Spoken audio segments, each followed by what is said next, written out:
크게 보면 제도가 이렇잖아요. 법이 전기통신사업법 83조에 따라서 통신자료 제공이라는 제목의 업무가 하나 있고, 그죠? 예. 그게 지금 공수처에서 진행한 이 일이죠. 예. 그런데 그거 말고 통신비밀보호법이라고 또 있습니다. 예. 통비. 그러니까 이건 뭐냐면 통신 이 비밀이 굉장히 중요한 개인정보이기 때문에 이걸 함부로 조회하면 안 되니까 이거는 뭐냐면 통신비밀보호법 13조 10하고 5조에 따라서 반드시 법원에 허가를 받아서 영장을 청구해야 되는 거죠. 예. 통신 사실 확인 자료에 대한 제공 허가. 그렇습니다. 통신자 사실 확인 자료 제공이라고 하는 제목이죠. 예. 예. 그러니까 지금 하신 건 통신 자료 제공이라고 하는 전기통신사업법상 83조에 따라서 진행하신 업무인 거죠. 예. 가입자 정보 조회입니다. 그렇습니다. 가입자 정보. 그러면 법원의 허가를 꼭 득해야 되는 통신비밀보호법에 해당하는 업무를 하신 적이 있습니까? 그것도 저희가 필요한 경우에 해서 그거는 지금 예. 국민의힘이 이야기하는 거하고 다른 경우죠. 예. 그래서 예, 그 내용을 그렇습니다. 받은 예. 네. 그런데 여기 보시면 자료 한번 띄워보세요. 보도자료를. 역대 정부에서 말입니다. 이 전기통신사업법 제83조에 따라서 통신사실 확인 자료를 제공한 게 박근혜 정부에서 미래창조과학부에서 이게 몇 년도 16년 10월 31일 날 보도자료를 냈습니다. 보시다시피.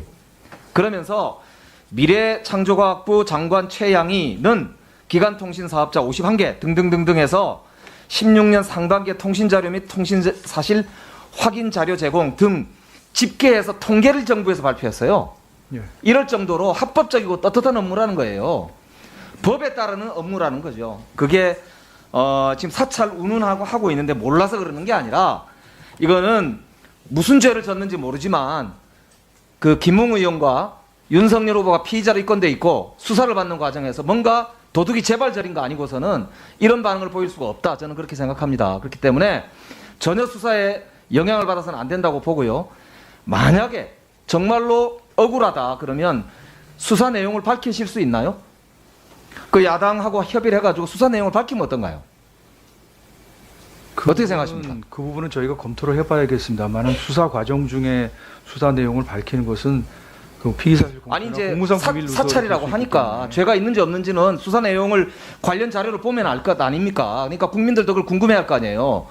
도대체 무슨 죄를 졌길래 저렇게 사찰을 받았다고 주장하면서 수사- 법에 맞는 일을 공수처가 저희도- 절차대로 했는데 야당에서 문제 제기를 하고 있을까? 그러니까 그러면 저희도 사실은 하도 예. 억울해서 그러고 싶습니다만 수사 도중에 수사 내용을 처장님도 밝히는 그러면 것은 좀 그 그게 밝히실 용의는 있는데 그거는 지금 수사 수사 도중에 기밀이라 밝히지 못하게 된 법 때문에 안 된다 이 말씀이죠? 수사 도중에 수사 내용을 밝히는 것은 또 바람직하지도 않은 것 같습니다. 수사 중에요. 예, 그래서 저는 이게 지금 사찰이라고 하는 말을 쓰면서 사실은 뭔가를 숨기려고 하는 거 아니냐, 수사를 막으려고 하는 거 아니냐, 이렇게밖에 말씀드릴 수가 없겠습니다. 그러니까 이건 절대 위축되지 마시고 오히려 수사를 제대로 하셔야 된다고 생각합니다. 처장님, 그런데요, 윤석열 후보는 왜 한 번도 소환을 안 합니까? 뭐 수사에도 단계가 있고 일정이 있기 때문에요. 그 지금 진행하면서 소환 계획이 있나요? 그러니까 그 부분은 원론적으로 말씀드리면 그 필요성이 있고 그 단계가 되면은 진행을 하는 것이고요. 그 어느 경우나 다 예. 소환을 하지는 않습니다. 2020년 1월부터 4월까지 윤석열 한동훈 통화 400회, 2월부터 4월까지 카톡 2330회, 3월 30일부터 4월 8일까지 9일간 이때가 고발사주 작성이 된 시점이라고 보이는데 윤석열 한동훈 40회 통화 문자 50건 카톡 29회, 한동훈 손준성 권순정 카카오톡 128회. 지금 이거 관련해서 지금 수사하고 있는 거 아닙니까? 그죠?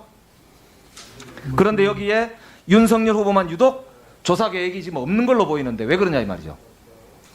지금 없다고 그렇게 단정적으로 저희가 수사기관이기 때문에요. 그거를 뭐 이렇게 맞다 틀리다 이렇게 말씀드리는 예, 좋습니다. 그러면 입장이 아닙니다. 이제 아까 사찰이라고 하는 걸 100번 양보해서 만약에 이게 통신 기록을 그냥 조회할 수 있는 현재 법상 전기통신사업법이 문제가 있다라고 만약에 국민의힘에서 제기를 한다면 지금 존경하는 박광원 위원장님이 발의해놓은 법이 있습니다. 전기통신사업법을 바꿔가지고 영장을 의무화시키자는 법이 있거든요. 근데 이거를요, 2015년 11월 달에 열렸던 과방위 법안 소위에서 그 당시에 우상호 의원은 이 법을 동일한 법이 그 당시에 있었거든요. 그래서 영장을 의무화하자라고 하는 이제 주장을 했는데 그 당시에 새누리당의 박민식 과방위 간사가 절대 안 된다고 해서 결국 이 법이 처리가 안 됐습니다. 과거에 즉 이렇게 통신 자료를 기본적으로 제공할 수 있는 전기통신사업법조차도 자신들이 이거는 그대로 유지돼야 된다고 주장을 했던 거예요. 자기 여당이었기 때문에. 그렇기 때문에 아까도 제가 보여드렸지만 박근혜 정부에서도 통신 이 자료 제공, 즉 지금 공수처에서 한 업무 이거 합법적으로 자신들이 잘했다고 보도자료까지 이렇게 냈단 말입니다. 수백만 건을 했어요. 수백만 건을.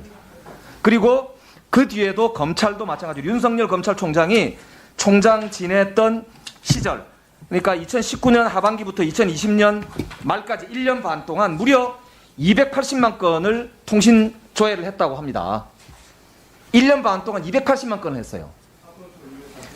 그러니까 이게 나중에 밝혀봐야 되겠지만은 이게 과연 수사와 관련이 있었던 건지. 그리고 지금 국민의힘에서 이야기하는 주장대로 한다면 검찰도 윤석열 검찰총장이 재직하던 시절에만 280만 명의 국민이 사찰을 당한 겁니다. 이게 있을 수 있는 일이냐 이렇게 나와야 되는데 그 당시에 대해서는 전혀 얘기를 안 하잖아요. 검찰총장이 자기가 280만 건씩이나 통신자료 제공을 받고 수사를 진행하는 과정에 했잖아요. 자기는 해놓고 이제 와서 자기가 당하니까 그때는 괜찮았고 지금은 그러면 이게 사찰이란 말입니까? 자기도 다 사찰한 거예요? 윤석열 검찰총장이 280만 명의 국민을 사찰했다는 이야기 아닙니까? 그런데 왜 지금은 자기가 당하니까 사찰이고 그때는 괜찮아. 이 전형적인 내로란 건 아닙니까? 네.